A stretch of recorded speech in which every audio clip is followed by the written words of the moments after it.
There is a house in rural Pennsylvania that still stands. The windows are intact. The roof holds. From the road, it looks like any other farmhouse that time simply forgot to demolish. But the people who grew up near it, the ones who rode their bikes past it as children, will tell you the same thing, every one of them, without being prompted. They will tell you that in 40 years, they never once heard a sound come from inside that house.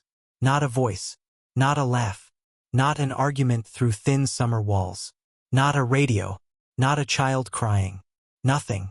For 4 decades, a family of 6 lived behind those walls in what neighbors could only describe as absolute, total, deliberate silence. And no one asked why. Not the postman, not the school, not the church 2 miles down the road, not the county, not the state. Not a single person in that township thought to knock on that door and ask what was happening to the people inside. This is not a ghost story. The family was real. The silence was real. And what caused it, what decision was made inside that house sometime in the early 1970s, is the kind of truth that doesn't make you afraid of the dark. It makes you afraid of other people. To understand what happened inside that house, you have to understand what America looked like in 1973. The country was splitting open at the seams. Vietnam had shattered an entire generation of men who came home unable to explain what they had seen, unable to fit back into the lives that had been waiting for them. Divorce rates were climbing. Mental health was not a conversation, it was a stigma, a weakness, something you buried in the backyard next to everything else you couldn't afford to feel. Harold Greer came home from Southeast Asia in the spring of 1971.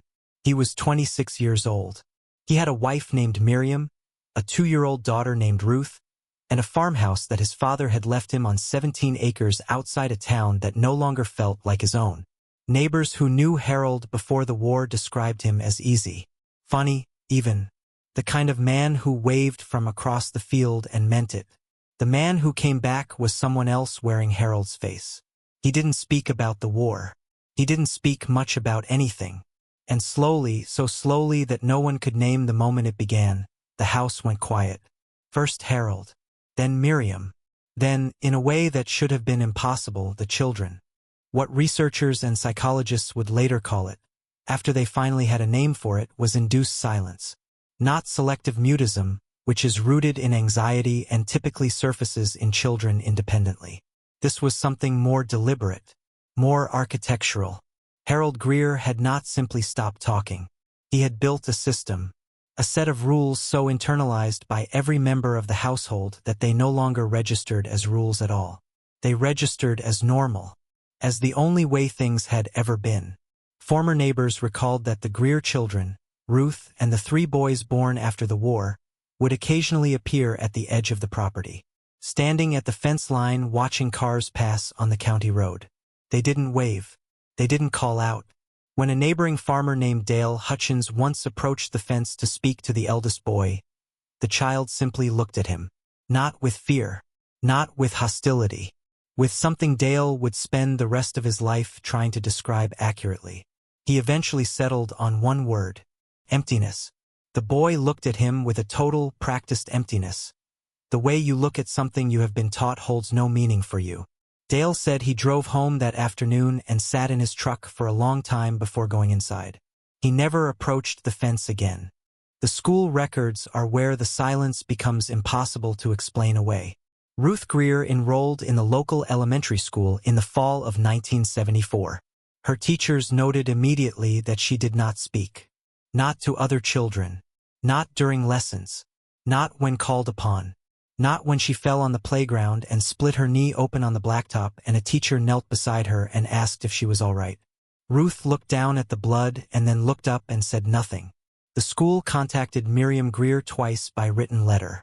Both times Miriam appeared in person, sat across from the principal, and answered every question in a voice so flat and so carefully measured that the principal later told his wife he felt as though he had been reading from a script written by someone who had studied human conversation from a distance but never quite participated in it. Miriam insisted Ruth was fine, quiet by nature, a trait of the family. The principal, a man named Robert Calloway, wrote in his records that still exist in a county archive box that has never been digitized. that he felt profoundly uneasy after the meeting but could find no legal justification to intervene. Ruth was fed. Ruth was clothed. Ruth showed no visible signs of physical abuse. And so Ruth was sent back. Back down the county road. Back through the fence line. Back into the silence that was swallowing her whole. By the time the youngest Greer boy, Thomas, reached adolescence in the mid-1980s, the silence had become something the family wore like skin. Former classmates of Thomas, the ones willing to speak on record decades later, described a boy who moved through the school hallways like a current of cold air. Present but untouchable. He completed assignments. He turned in homework in careful, precise handwriting. He never started a fight. He never joined one. He ate lunch alone, not with the restless, performative loneliness of a bullied child, but with the calm, self-contained stillness of someone who genuinely did not register the noise around him as something directed at him.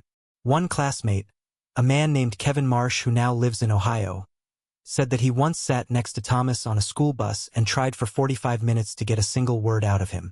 Not to be cruel. Out of genuine fascination. He said it was like trying to get a response from a wall that was somehow quietly aware of you. Thomas Greer graduated high school in 1987. He returned to the farmhouse. And as far as anyone in that township knew, he never left again. If you are still watching this, you are already braver than most people who have stumbled across this story and clicked away. Tell us in the comments, what would you have done if this was your bloodline? If you were Thomas? If you were Ruth? If you were a neighbor who watched and said nothing?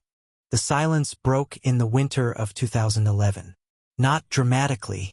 Not with sirens or court orders or the forced entry of a door splintering off its hinges. It broke the way most long-held secrets break in America. Quietly. Through paperwork. Harold Greer died of a cardiac event on a Tuesday in February. He was 66 years old. He died inside the farmhouse and was not reported to the county for 11 days. It was a missed property tax filing that finally sent a clerk named Sandra Odom out to the house. Sandra knocked. The door opened, and Miriam Greer stood in the frame, 70 years old, and looked at Sandra the way you look at someone who has just walked into a room where something private was happening. Sandra would later tell investigators that the house was immaculate. No clatter. No dica. No smell beyond the faint mineral coldness of a home that ran its heat low. What struck her, what she kept returning to in every conversation afterward, was not what she saw but what she heard, which was nothing. Ruth and Thomas were both inside. Adults now, middle-aged, standing in the hallway behind their mother. And not one of the three made a sound. Not a greeting. Not a question. Not a single involuntary human noise. Sandra said she felt, standing in that doorway, that she had accidentally opened something that was never meant to be opened. She filed her report.